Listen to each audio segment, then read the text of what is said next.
Hey, everybody. Welcome back to another Star Wars podcast, the Book of Boba Fett breakdown. I almost said Mandalorian. Wouldn't be too far off of what we're going to be talking about today. Oh my God. Okay. So, welcome back to the show. I hope you guys are excited because we have a big episode to break down today and a lot of different thoughts. Matt, I'm sure your head's pretty full of things you want to say about this episode in particular. Yeah, for and sure. we're not going to waste any time. We're going to get straight into this episode. But just to remind you guys of our show's format, we're going to start with some Star Wars news, get into the episode summary, talk about what we liked and what we didn't like about the episode, get into fan thoughts after that, our personal theories, and then the final verdict and our rating of the episode. So let us start off with some Star Wars news. Kick us off. So, Electronic Arts and Lucasfilm Games announced their new Star Wars titles in development from Respawn Entertainment this week. 3 unique games are on the way from the studio behind Jedi Fallen Order. Oh, yeah. I did see this one now that you mention it. I'm excited about this because Jedi Fallen Order is one of my favorite video games in the last couple of years. I don't play a ton of video games. My Xbox broke, so I haven't been playing much lately. But the first Fallen Order is one of the best games I've played. It's definitely the best Star Wars game. Battlefront's close, but it's a great storyline, and it really moves the plot forward. So I'm excited about the second one. I knew that was coming at some point, but I'm glad it's like finally announced. And then they had some other games too. What was it? Some kind of first-person shooter game, something like that. I actually don't know, but I I don't really keep up in the gaming world. I am one of those people that when I see a game that I'm interested in, I'll just go online and I'll watch the gameplay. Like I won't actually play the game. I'll just watch people playing it and then I'll look at the story narrative. But I did see that the canceled LucasArts game 1313, which was supposed to feature Boba Fett, there was new footage of that emerged this week. That was a game that was canceled in 2012 that a lot of people were upset about. Yeah. So they released some new footage on that this week and I checked it out and it was pretty cool. Like the sound design and the aliens and what I assume is supposed to be Boba Fett walking through. That was like a cool little immersive experience. And, you know, I know that there was a large outcry when the game was canceled after the Disney acquisition, but I mean, I don't know too much about that game, but I know enough to the point where it means something in the fandom. So maybe that could be one of the new Lucasfilm games coming out. Maybe they're remaking it. That would be cool. I was bummed about that one too. And they also had a Darth Maul game they were in development. I don't know if you've seen the footage from that, but there's some gameplay footage out from what that was supposed to come out, how that was supposed to be developed. And that also got thrown in the trash can when the Disney acquisition happened, which is a bummer because it looked like it was going to be awesome.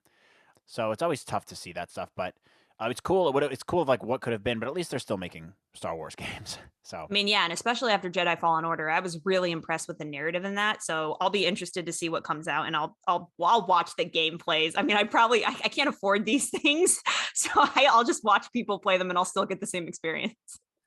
Yeah, for sure. As long as you get the story, and the storyline in Jedi Fallen Order was great. So I'm looking forward to seeing what they do with the second one. That's very open-ended, and you and I have talked about this before, but it could tie into some of this other Star Wars content that we have coming out with Cal Kestis.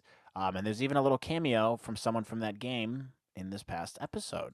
I can't wait to talk about that. Last bit of Star Wars news is the actor Rory Ross, who currently plays a Tusken in Book of Boba Fett and a stormtrooper on the upcoming Kenobi series, recently just had an interview and he made a statement that I can read here about like the impending trailer for Kenobi. And he said in the interview, I think the big part of it is that Lucasfilm is trying to make sure that this trailer is as polished as possible so that when it comes out, it's not going to have that Game of Thrones moment where there's a coffee cup in the corner that they missed or something like that. It's going to have a lot of love that's poured into it. And it's just going to hopefully blow people's minds and really enjoy seeing what's been going on. So that's what he said. And that did get me really hyped.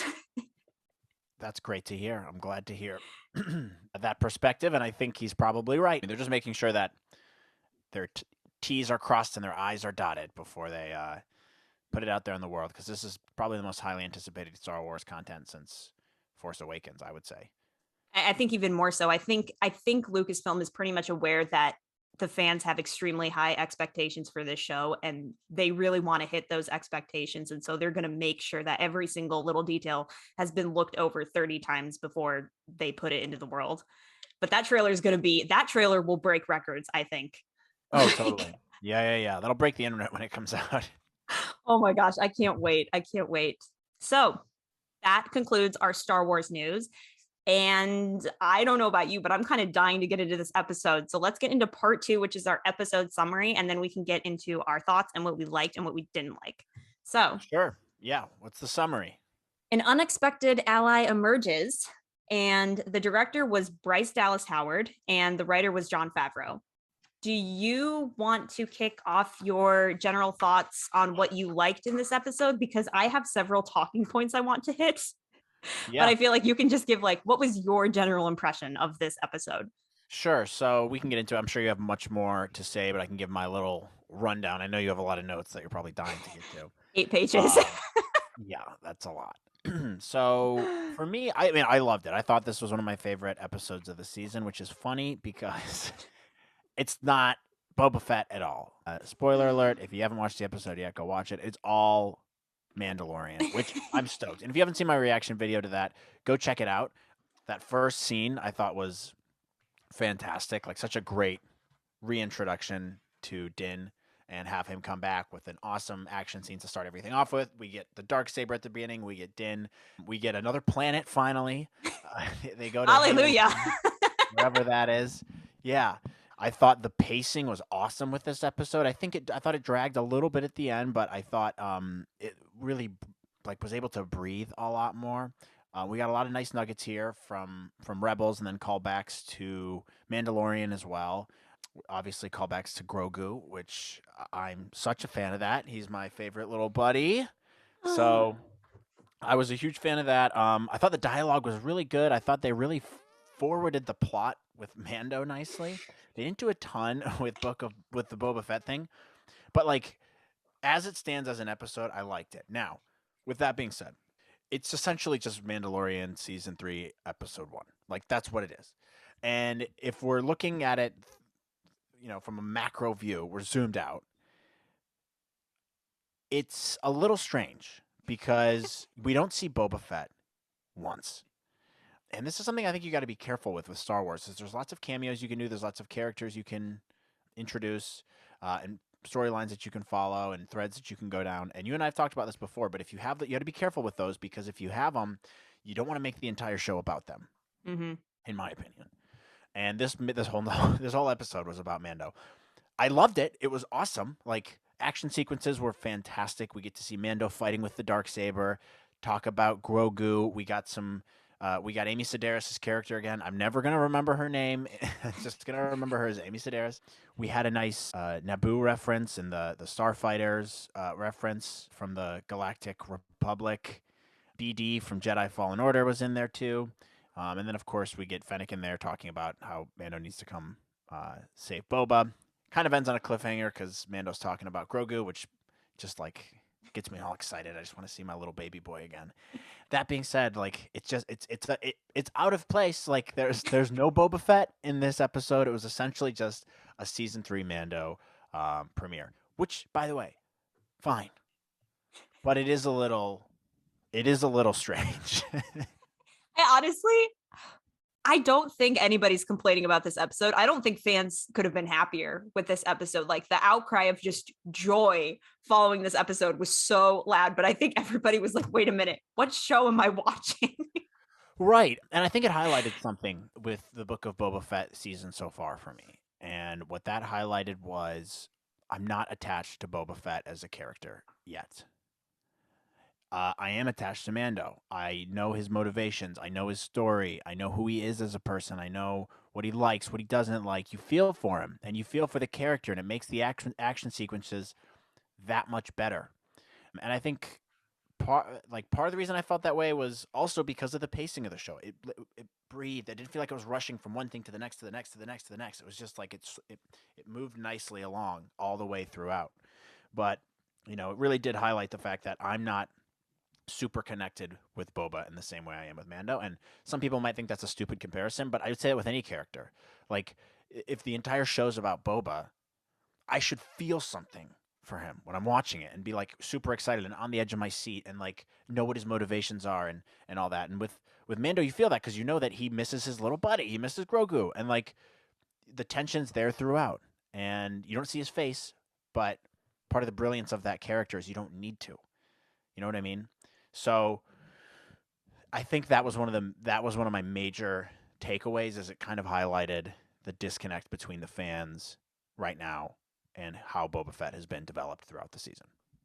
I totally agree, like 100% with everything that you just said, because I even within the last 2 episodes, I really started to get a better idea of how I personally felt about the show. And it's exactly what you said. I can't relate to this guy. Like I don't understand why he wants to do what he wants to do, and what his motivations are, and like if he's looking out for the little guy, like what made him want to look out for the little guy, or what makes him want to protect Tatooine. It's just I feel like those motives are so unclear, and I feel like this episode on Din only highlighted that, because you look at Din and everything about him is perfectly clear. You understand exactly what you said. You know, he's attached. You see it in this episode. He's missing Grogu. He just wants to see Grogu. That's Yeah. his entire motivation for the episode. And in a lot of ways, I hate saying it, I think Din is a better Boba Fett than Boba Fett. Yeah, kind of. Honestly, like, I mean, that first sequence where we see Mando come in and he just like, what an awesome action scene. You can tell there's tension there, like you see when he kills that guy at the beginning. It's kind of ruthless, you know. He just slashes at him in half with the dark saber, and you can feel like his angst almost. You know what I mean? Yeah, And can like I in the way he fights and his motivation for wanting to be there and getting this money and all that stuff, and the plot just moved forward so much nicer. But you can feel it. You don't even have to see his face. Like that's why, and that's a hard thing to do. But they've done it with that character, and I don't think it's necessarily translated in the same way to Boba. So I agree. In a way, yes, Mando's a better Boba Fett than Boba Fett. can we do a little bit of a deep dive into certain things in this episode, because there's so much I want to talk about. The first thing being, just to go off immediately what you're saying, is Din's characterization in this episode was really interesting to me, because like you said, in that opening scene where he's basically just going at these guys, stabbing them, slicing them in half, you know, like hitting the meat in the background, like he is pure anger. And I even say this in my reaction video, I'm like, holy crap, he is rage fighting. Like Yeah. he seems very emotionally off balance. And part of me was sitting there thinking, I'm like, is this because he's away from Grogu? Because in a lot of ways, his actions in this episode reminded me a lot of his very first episode in season 1, where he goes into that bar and then the guy gets like cut in half by the door. Yep. And like Very just similar. completely ruthless Mandalorian. And I was sitting there, I was just like, oh my gosh, he is just rage fighting. And I wonder if this is playing into the fact that, when we don't know how long he's been away from Grogu, I can't imagine it's been very long, but already I thought his character like backtracked a bit. Do you get what I'm Yeah. saying? Like, Yeah, because he's not 100% complete without this child that he never knew that he really needed in a way. So I agree with you. There's a lot of parallels too, 100%. And they did that on purpose. You could tell. They tried to make that first scene very similar to that scene in season 1 of Mando. He does the bring you in warm or cold line, and I think that was totally on purpose there. But you do get that sense it's evolved a little bit, because he's not as much of a religious zealot as he was in the season 1 of Mando. You know, he's talking to the armorer about how he has removed his helmet, right? It's something he's struggling with. He's struggling with like being a Mandalorian and being who he kind of wants to be, you can tell. And so that was an interesting little evolution you get to see in the character throughout. yeah, and I honestly think that the way he killed Caba Baez was completely indicative of how he's been emotionally. And I actually have a lot to say on this, because oh man, I don't want to dive into this quite yet, but that training scene in the episode where he's training with the Darksaber, he is like not like emotionally imbalanced, and he's also not mentally imbalanced. So like I really want to talk about that sequence in particular because that was my favorite scene of the entire episode. But before we go headfirst into that, I also just want to kind of talk about like the Darksaber, like the introduction of the Darksaber, which in a lot of ways I feel like is a character on its own. And then I liken it to like the Enterprise in Star Trek. You know how like the Enterprise is very much a character of its own. It's like, oh, it's the Enterprise. She's my favorite ship or whatever. Like Scotty or whatever will refer to the Enterprise as if the Enterprise is an actual person. And in a weird kind of similar way, I felt like the Darksaber is kind of like this sentient thing by Yeah. itself. And I'll get into that. But what is cool about the episode in regards to the Darksaber is we actually got the official guidebook on the Darksaber and like the meaning behind like somebody winning it in combat versus like randomly picking it up. And a lot of that came from the armor, and she says, whoever wields the Darksaber can rule all of Mandalore, but only if it is won in combat. And then she goes on to say, it is said one warrior will defeat 20 and the multitudes will fall before it. If it is not won in combat and falls into the hands of the undeserving, it will be a curse unto the nation. Mandalore will be laid to waste and its people scattered to the four winds. Yeah, I'm glad that you bring that up because that is something that if you haven't watched previous Star Wars content, Clone Wars, Rebels, you're not really 100% gonna understand that. So it is good to like finally hear that on more of a mainstream Star Wars show, and the explanation behind it and why it's important. And you're right, it is kind of like a character on its own. It has its own little energy and story behind it that moves the plot forward, honestly, because it has this history behind it and people want it. And so just that in and of itself moves the plot forward. So it is a storytelling device and a bit of a character, you know? Yeah, for sure. And I'm so glad that the armorer brought this up and she actually like finally explained like I'm going to keep referring it to it as like the guidebook to the Darksaber, but I'm so glad she finally explained the meaning behind it because it really honestly explains a lot of Bo-Katan's motivations. Like I think a huge debate or a talk, I shouldn't say debate, but like a talking point after the Mandalorian season 2 finale aired is people were like, why didn't Bo-Katan just take the Darksaber when Din offered it to her? Because she took it. And if you guys have seen Star Wars Rebels, this will make sense. But in Star Wars Rebels, Sabine Wren, one of the main characters of that cast, gives Bo-Katan the Darksaber after she comes across it because she's like, oh, you're the rightful ruler of Mandalore. You need to take this. Your people need you. And so she gives it to Bo-Katan and Bo-Katan just takes it. And then after the Mando season 2 finale, a lot of people, including myself, were confused because we're like, wait, she took it in Rebels, but she couldn't take it here. Yeah. And it was so confusing. But I really like now that we have some insight into Bo-Katan's motivations. She's not taking it because she didn't do it the honorable way. And because she didn't do it the honorable way, many Mandalorians believe that her taking it unrightfully led to the destruction of Mandalore, as we see in this episode of the Book of Boba Fett. And so I thought that was a great little insight into explaining Bo-Katan's hesitations and her motivations and still wanting the Darksaber, but her wanting to do it the right way, so to speak, because otherwise the other Mandalorians, in this particular example, like this sect that Din is a part of, will not respect her otherwise. Right. That's a great point. And I think having that context moving forward opens up the door for a lot more story points down the line. So, like, in terms of cameos, and we can talk about this in theories later, but like, really opens up the door to see Bo-Katan in a lot more Star Wars content, and tie in with Ahsoka and all these other shows. Like, it's slowly but surely like meshing everything together at once. And back to your point too about how she didn't take the Darksaber initially. It's like, I mean, it's definitely like that.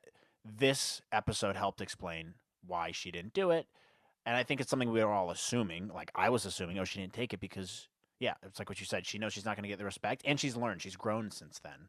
Right. She's a different person, right? So I think that plays into it too.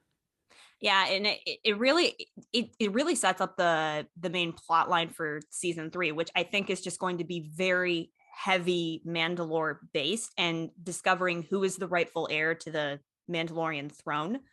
I do have to say though, like other talking points, you already brought this up, but there were so many great connections to the Clone Wars and Rebels in this episode in particular. You know, if you guys have watched my reaction video, when the armorer said, had our, what are they called, the covert, she said, had our covert not been cloistered on the moons of Concordia, and I freaked out at that line because the moons of Concordia were first introduced in Clone Wars season 2 in that whole arc with Obi-Wan and Satine and the politics of Mandalore. And I was just like, oh my God, they're bringing it all together. They're tying the story together. And so I just think like things like that got me thinking. I was honestly like, after I watched the episode for the second time, I sat back and I was like, Clone Wars is the reason why we have all of this great Star Wars content right now. Like because of Clone Wars, we have all of this great stuff in Rebels. Because of Rebels, we have all of this great stuff in The Mandalorian. Because of all this great stuff in The Mandalorian, like it goes down the line. And so like the best way I can put it is Clone Wars walked so the Star Wars franchise could run. I mean, you're right. You're totally right, because it was a quiet period for Star Wars. Not everyone watched Clone Wars, obviously, but it was slowly building that world up while Star Wars was kind of in a little bit of a dead period. But now we have all this stuff to build off of and all these stories that we can tie into each other. And it just sets up the stage for a lot of interesting developments that we can have moving forward. And I also think, like, to that point, one of the strong points about this episode was it felt very Star Wars-y. And I use that term all the time, and I think other people know. You know exactly what I'm talking about. And it's the way it's shot, but it's also like every little thing is like a Star Wars reference, and the way they talk about stuff, and when they're on Tatooine and they're fixing the ship, and like the language that they use and how they tie everything in together. Like that's what you need to do, I think, to make it feel Star Wars-y. And again, it kind of highlighted, I think, an issue with the show so far of Book of Boba Fett, which is there's a lot of parts that just don't feel super Star Warsy. It doesn't mean they're bad, but they don't feel as cohesive as they could. Yeah, definitely. And God, it's just like how you said at the beginning of this episode, the pacing had a lot to do with that too. You know, they actually were like, we're going to let Din walk through this little Halo treasure planet city, and he's going to do his thing, and we're just going to follow him, and we're going to take our time, and the episode will progress as it's meant to progress. The problem I find with the Book of Boba Fett, like we talked about last week, is that we've had all of these really choppy cuts into the episodes between like the present day and then the past. And so these episodes don't flow as naturally as they could in Book of Boba Fett, because we're not following Boba Fett from a linear starting point to a linear ending point. We're going and the Mandalorian's been very linear. And I think that's what this episode has as a benefit over everything that's come in the past before it. Yeah, it was a very easy to watch episode too. I don't exactly know how to like describe it, but it flowed very nice. And it was just easy watching. It was just like very like one thing to the next, and I didn't try to throw too much at you at once. And it's a character we recognize and we like you root for, and you're like, oh, he's gonna get back to Grogu. Oh, it makes me feel like I did when season 2 was out. Like I remember this stuff. So it was a nice little primer to season 3. So I mean, overall, like excellent episode. My one criticism would be I thought it did drag a little bit at the end. I don't think you necessarily needed to go the full 50 minutes of building the starship or whatever. Yeah. Honestly, like that's such a minor criticism. Like, but that's the only thing where I was like, okay, like I thought we were gonna get a little bit more meat in there towards the end, because it started out like the first half of it was like just so good, and the second half was good too. It's just I thought there was probably a little bit of it that could have been cut out. They probably could have cut like 15 minutes out and replaced it with Boba. Yeah, I mean, you probably you could have not even cut time out. Like I was saying, like maybe cut like 5 minutes off the time of just like the repairing the ship and whatnot. But yeah, I mean, put Boba in for a couple minutes. It is the title of the show is the Book of Boba Fett. Like, and he doesn't even make a cameo in one of his own episodes. weird. Very, very Yeah. weird. Very weird, but like whatever. I'm fine with it. It was such a good episode. Fine. It was dope. And we got some solid references here, and like it makes me excited for the rest of the season, which I do think the next 2 episodes are going to be very, very strong. They're probably going to be some of the best of the season, if not the best. And this one was like, it stood on its own. It's great. It was essentially a really long trailer for Mando season 3, which got me hyped, and it got me hyped for other Star Wars content too. So like the little, like, the BD droid being in there. I don't know if that's supposed to be BD1 from Jedi Fallen Order, but obviously it's the same droid type, and like just having that in here implies, okay, it's a shout out to Jedi Fallen Order, a direct shout out to Jedi Fallen Order. And are we going to see Cal Kestis at some point? Like those little things are just like, they're nice to have. Yeah. Yeah, for sure. For sure. And it definitely just, again, and we've reiterated this 20 times, but it just adds to the connective tissue so much. And I like, as a prequel lover, this episode was just hitting everything for me. I was like, prequel reference there, prequel, this is just wizard. Like, Yeah, I love that too. Yeah. Yeah, it was great. And then the X-Wings in there too was awesome. Get the call back to the other pilot. Forgot his name.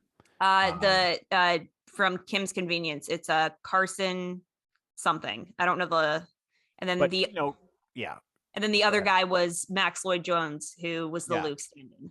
Right. And I knew I recognized him from somewhere. That was driving. No, I did too. It was killing me. I recognize this guy.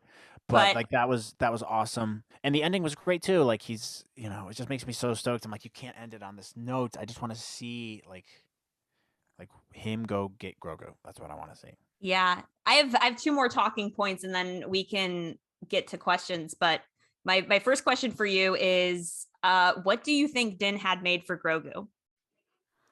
Chainmail or something? Yeah. Because they didn't show us. They showed the little chains, right? Yeah. So, or little links. It's got to be some kind of chainmail, right? Yeah. Which would be hysterical. I know. It's like in a lot of... He has his own little armor. He has his own little armor, which is like the cutest thing ever. What's going to be like... so tiny. It's in his little like picnic table fabric. It's going to take him 40 more years to fit into that because they age so slowly. Oh, yeah. But very thoughtful of him. But yeah, I think it's got to be like chainmail or something. I don't know what else it would be. I honestly thought, and this was my fault because I was screaming so much about the episode, I missed the dialogue, but I thought it was going to be like a lightsaber hilt at first, until she said, "Oh, Beskar is used for armor, not weapons," and I was like, "Dang it, that would have been so great." But I guess it's kind of too early for that. Yeah. The one thing that I do want to talk about, I've been dying to talk about this episode, but Din's training with the Darksaber, because I have so many thoughts on this, because in the beginning of the episode, when he's fighting the Klatooinians, he cuts himself with it. Yep. And we're shown that he doesn't really know how to wield it. And, and we talked about like his emotions being off balance. And like, we've seen this similar story thread before. I don't know if you watched the clips I sent you from Rebels today. Yeah. No, I'm familiar with that too. It's like, it's a direct correlation to the training that you must have with the Darksaber, which is a nice callback to all that as well. Right. And one of the most interesting things about it to me is it was so reminiscent of Sabine Wren's training with the Darksaber with Kanan in Rebels in particular, because the whole point of that fight scene is that not only do you have to be physically strong to wield a weapon like the Darksaber, but you also have to be emotionally and mentally stable so you can be one with the blade. Essentially, is like the whole lore behind the Darksaber is that like the Darksaber is, and this is why I kind of compared it to the Enterprise. It's kind of alive in that sense, where and there's a couple quotes here that I want to compare from Rebels to the dialogue here in this Mandalorian episode. But as we've seen in Rebels, to wield the Darksaber takes a lot of acceptance and control of your own emotions to be one with the blade. And the user needs to be connected with the crystal. And if you don't mind, I've actually like to compare some of the dialogue. Go ahead. Because this is just interesting. Like, I find it fascinating, but here's a couple of the lines I want to compare and contrast. So when Kanan's training Sabine, he says, "You're not fighting me, you're fighting yourself." Similarly, the armorer says to Din, "You're fighting against the blade." The armorer also says to Din during the training sequence, "Your body is strong, but your mind is distracted." Then Kanan says a line to Sabine in Star Wars Rebels that really stands out to me. And he says, energy constantly flows through the crystal. Your thoughts, your actions become energy. They flow through the crystal as well and become part of the blade. Respect its strength. And then as Sabine and Kanan go on to duel, Sabine expresses that the blade feels lighter, and to which Kanan responds, you're connecting with it. It's becoming a part of you. And so it's like, we know that the Darksaber is a very emotionally and physically heavy weapon, both in meaning and in size. So watching this, I was like, oh my gosh, is it being paralleled with Din's emotional state and why he can't control it very well? I think 100%. That's the implication I got for sure. Was like, oh, he's distracted because he still wants to go back to Grogu. And you get another hint of this too when the armorer is talking to him, and she's like, "Oh, you completed your mission." Jedi, that's not in their kind. I don't remember the exact line, but she's like, "They're not supposed to be distracted in order to learn the ways of the Force, right?" And then he's like, "Yeah, but in our creed, like we stick together, kind of thing." And so that's telling me like he wants to go do this, right? So he's conflicted and like in his own way, like he's without Grogu now, he has to kind of go back to his old ways with the bounty hunting, and it's like not sitting well with him in a way.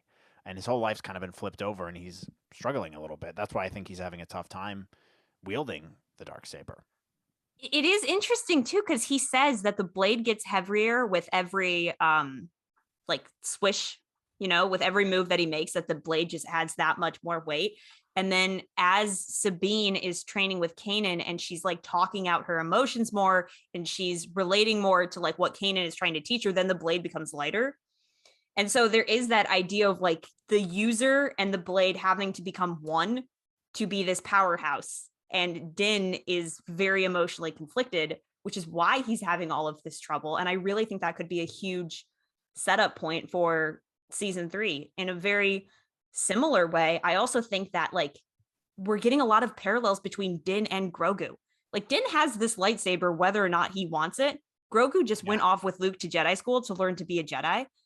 Din doesn't know how to wield this blade really well. So, and we can save this for the theory section, but could we see Luke train Din at some point?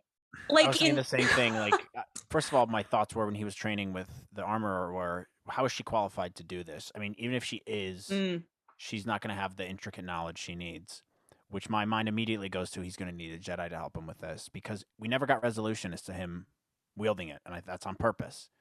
So, in my opinion, yes, I do think he'll need training from a Jedi, and whether that's Luke. I got really excited in the episode at 1 minute. Like, my head was racing. I'm like, oh, man, if we get to see Din try to go see Grogu and then he asks Luke for help with this Darksaber, then maybe does it set up a show, the unannounced Star Wars Jedi show, whatever it's called.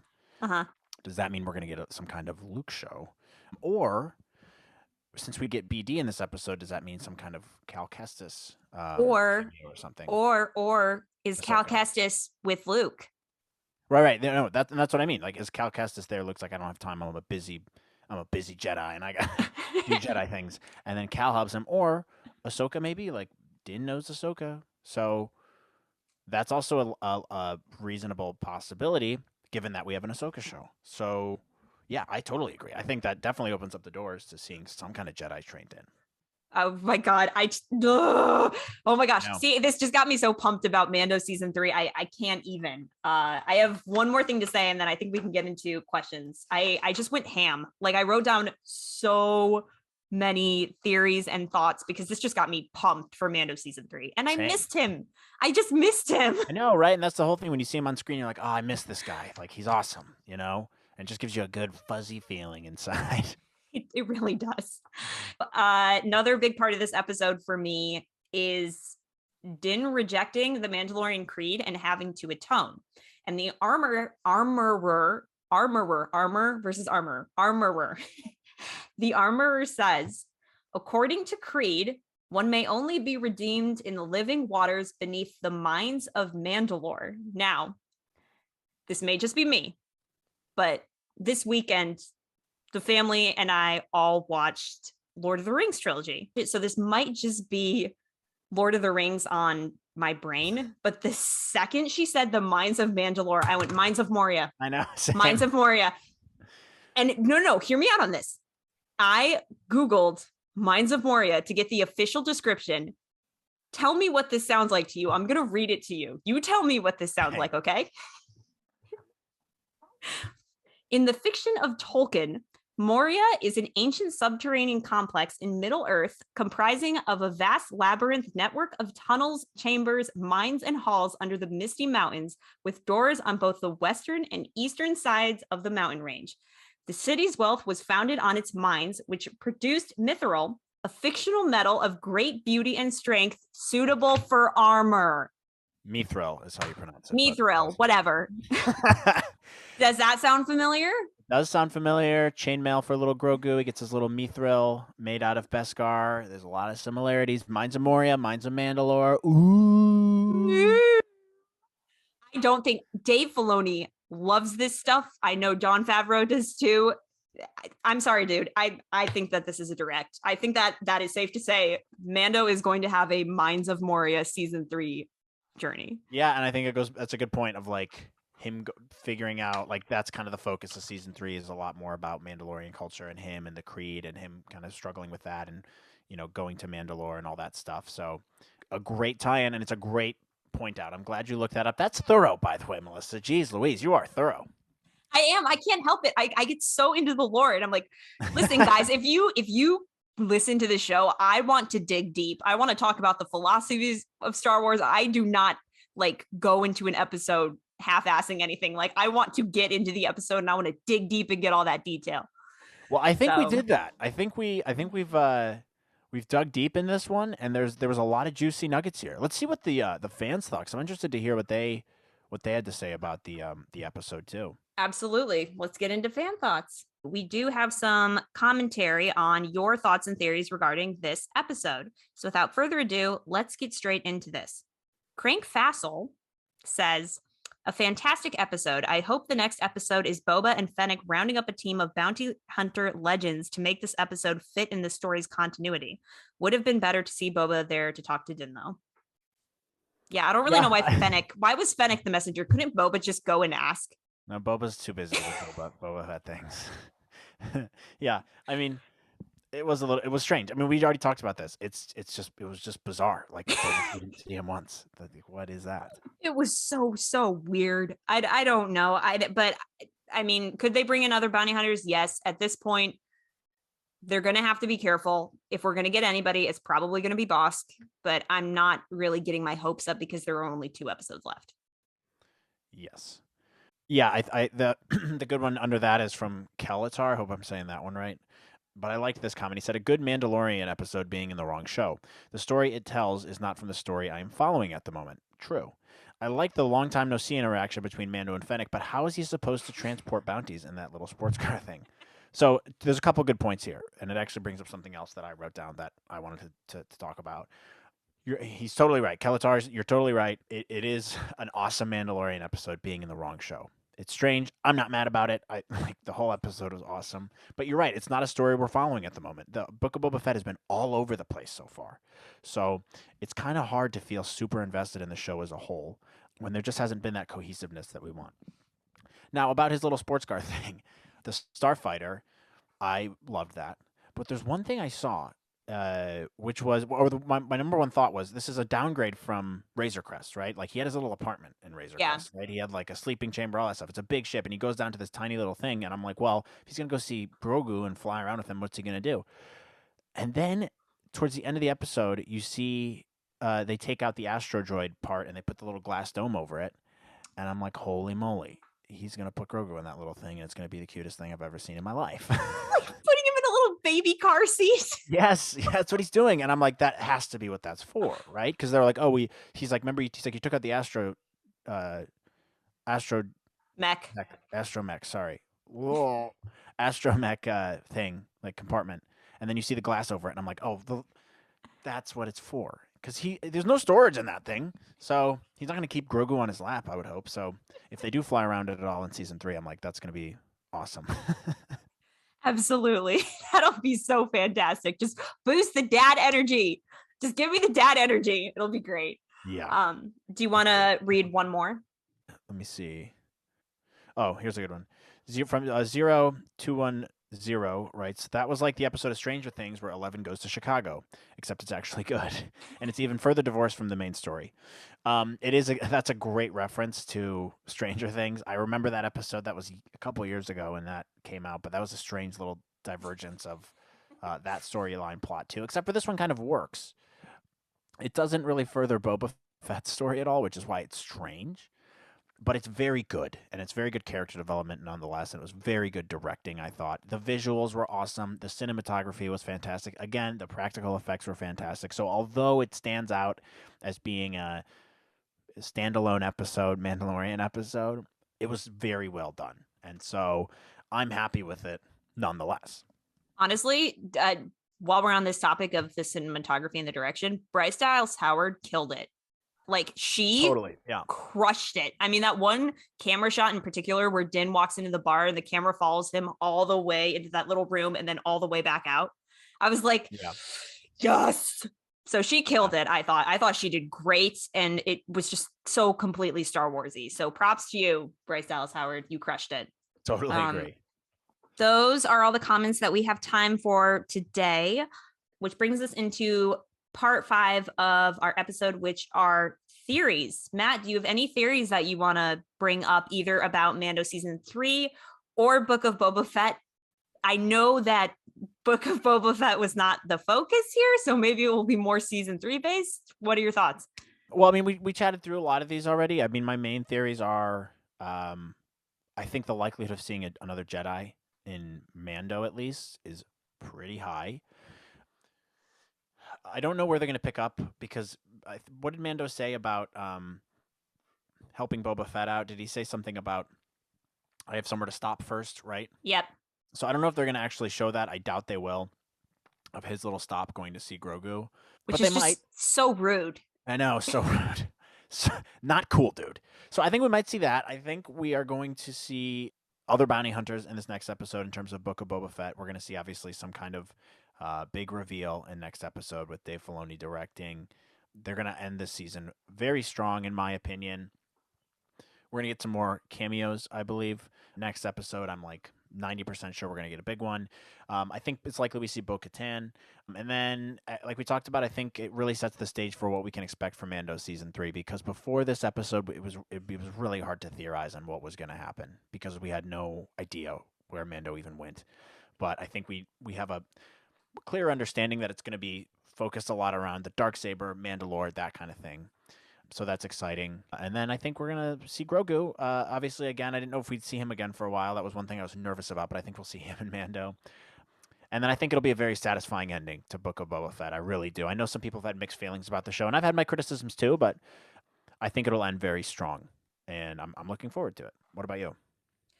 Well said all around. I feel like you just get me. We connect on a very, good It's almost level. like we're related. I know. So strange.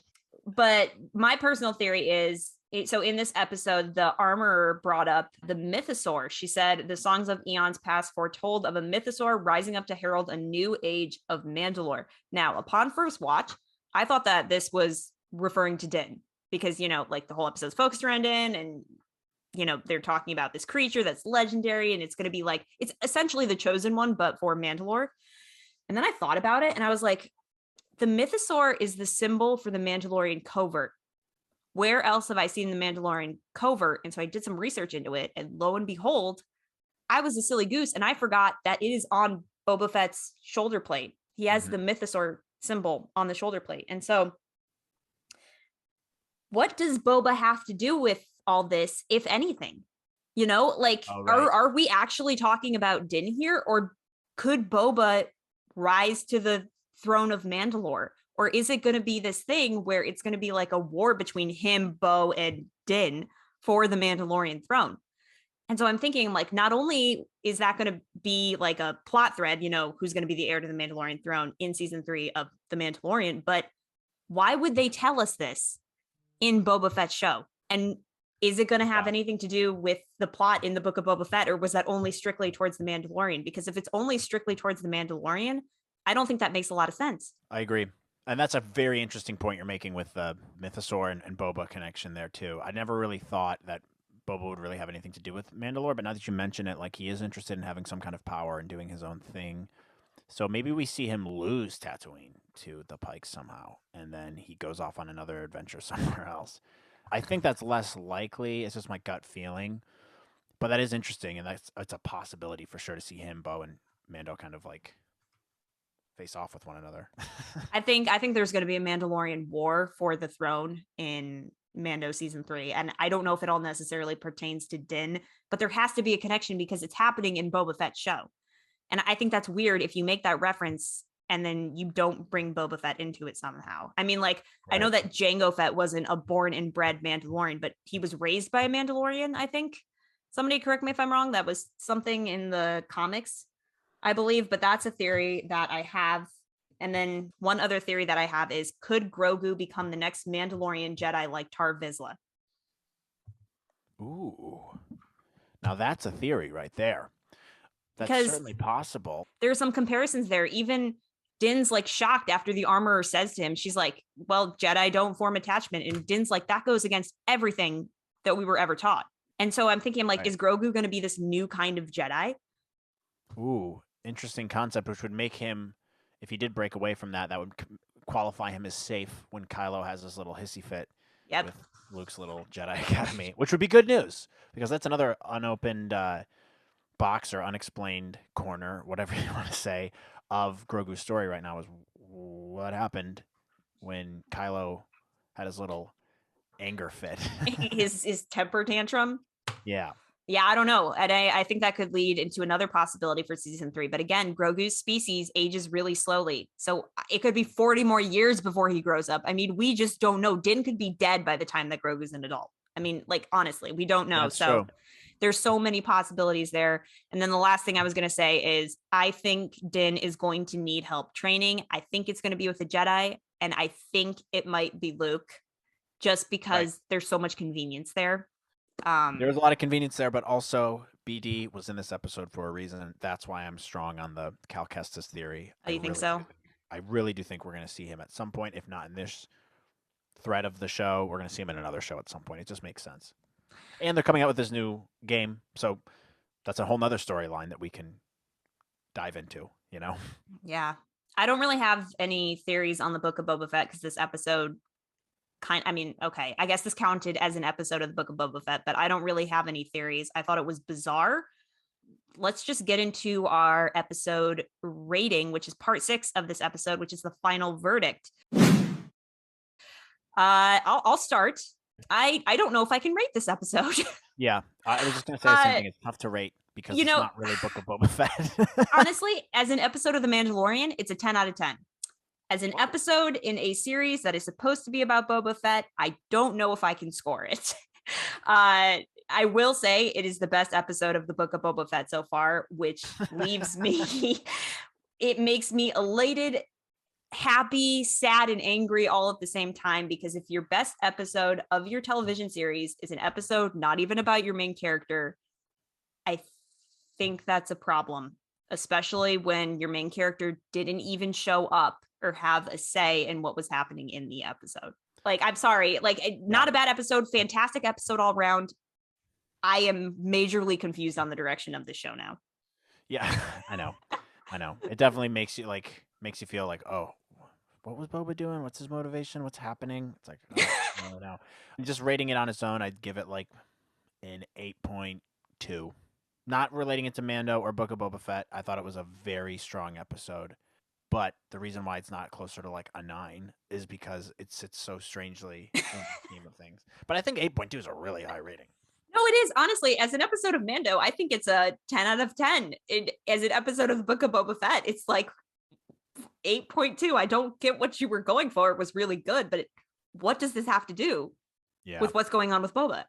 Overall, strong episode, though. I'm really happy with it. And I'm excited to see how they close out these last 2. Dave Filoni is this week. Dave Filoni is coming this week. We'll see what you got, Dave. Give us some good stuff. All right. With that being said, that concludes our review. What did you guys think? Drop a comment. Let us know. Like and subscribe to our YouTube channel. Follow us on Spotify video, or you can listen to us there. Please drop us a review on Apple Podcasts. I'm going to keep plugging for that till the day I die, but it really does help us out, you guys. Don't be afraid to let us know what you thought of this episode. If you're liking the series so far, that is fantastic. I personally am starting to realize that it's a little bit all over the board for me, and this has been the oddest experience of a Star Wars show, but I'm enjoying it. I thought this last episode was a great joyride, and I had a fantastic time with it. But yeah, I mean, it's weird, but I'm having a good time. Do you have any other closing things you would like to say, Matt? No, I'm looking forward to next week. Positive vibes all around. I'm stoked. I'm just happy to have Star Wars content. But I agree with you. I think it does make me like look back on the rest of the season and be like, oh, I was just so excited and I wanted to like Book of Boba Fett so much. And I do, but I don't like it as much as I thought I was going to like it. And I think this Mandalorian episode kind of highlights that. But I am very excited for the rest of the season. And we'll see you guys next week for a highly anticipated Dave Filoni directed episode. Who knows what's going to happen? Go follow us. Star_Wars_pod on Twitter, Instagram. Do all that stuff Melissa told you. Click the bell on our YouTube page so you get notified of when we post. And obviously drop your comments. We love you guys, and we will see you next week. We'll see you next week.